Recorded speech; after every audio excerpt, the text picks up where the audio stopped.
আসসালামু আলাইকুম এভরিওয়ান। তো আপনি কীভাবে বুঝবেন এই সাইকেলটা একটা ভালো মানের সাইকেল এবং কি টেকসই হবে?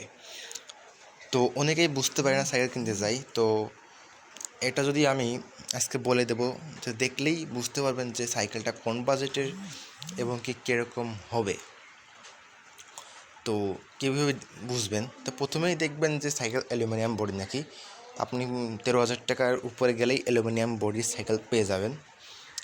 তো প্রথমে দেখবেন অ্যালুমিনিয়াম, ঠিক আছে। এটা দেখে বুঝবেন যে সাইকেলটা ভালো মানের, টেকসই হবে। গ্যাস সাইকেল মানুষ কী জন্য কেনে? একটু স্ট্যান্ড করবে, তারপর হচ্ছে একটু পাতলা হবে, সাইকেল চালিয়ে মজা হবে। তো যদি আপনি স্টিল বডির কেনেন তাহলে সাইকেলটা হবে ভার, চালিয়ে মজা পাবেন না। গ্যাস সাইকেল যার জন্য কিনতে আসছেন সেই জিনিসটাই বাতিল হবে। এই জন্য অ্যালুমিনিয়াম বডি সাইকেল প্রথমে আপনি যে দোকানে যেয়ে দেখবেন, বলবেন আমি অ্যালুমিনিয়াম ছাড়া নিব না। দ্বিতীয়ত যেটা দেখবেন সেটা হচ্ছে ফর্ক।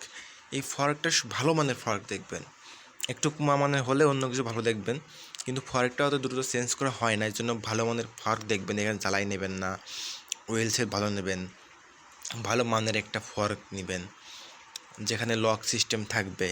তো এরকম ভালো মানের একটা ফর্ক নেবেন। তারপরে দেখবেন ব্রেক শু, ব্রেক ক্যালিপার একগুলো আছে অ্যালুমিনিয়াম, একগুলো আছে লোহা।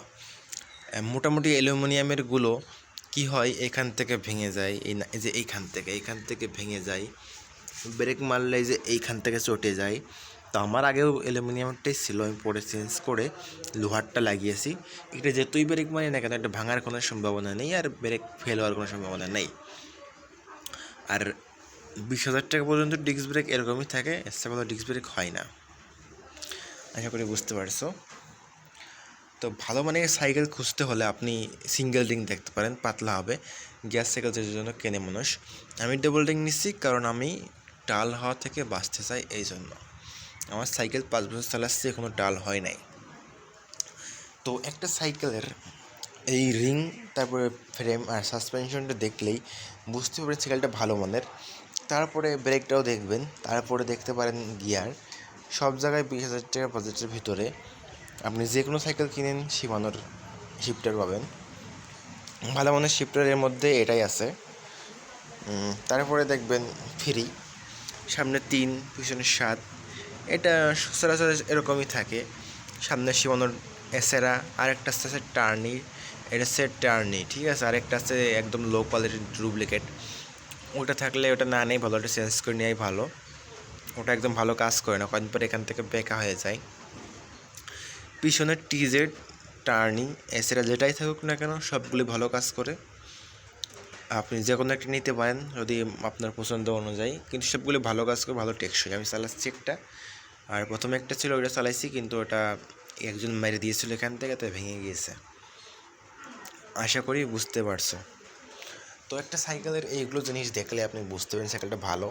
আর তারপর আরেক কিছু দেখতে পারেন টায়ার, কিন্তু টায়ার মেয়ে যদি সব কিছু দেখতে চান বাজেটটা বেড়ে যাবে। তো আপনাদের আমি দেখাচ্ছি যে কোনো বাজেটের সাইকেল কিনলে কী কী নেবেন, এই জন্য ভালো হবে। যদি টায়ারটা আপনি ক্যান্ডা বা আরও ব্র্যান্ড আছে ওইগুলো নেন, যেগুলো ক্ষয় কম হবে, তাহলে মনে করো যে আরও টাকা বেড়ে যাবে। এখানে যদি শর্ট স্টিম লাগাও তাহলে আরও টাকা বেড়ে যাবে। এখন আপনারা সাইকেল কিনতে গেলে আপনি চাইলে আপনার নিজের মন মতো চেঞ্জ করে নিতে পারবেন, দোকানে বললেই চেঞ্জ করে দিবে। তো আমারটাও যেরকম সাসপেনশন এটা ছিল না, পরে চেঞ্জ করে নিয়েছিলাম বলে। তো এইগুলো দেখবেন, তাহলেই বুঝতে পারেন সাইকেলটা ভালো মানের না কম মানের। আরও ভালো মানের দেখতে হলে বুঝবেন, এখানে যদি ব্রাইংয়ের থাকে তাহলে বুঝবেন সাইকেলটা আরও ভালো মানের সাইকেল। দামও বেড়ে, ভালো মানের সাইকেল কিনতে গেলে দাম বেড়ে যাবে, এটা মাথায় রাখবেন সব সময়ের জন্য। তো আশা করি বুঝতে পারছেন ভিডিওটি দেখে। আর যদি বুঝতে না পারেন কমেন্টে জানাতে পারেন।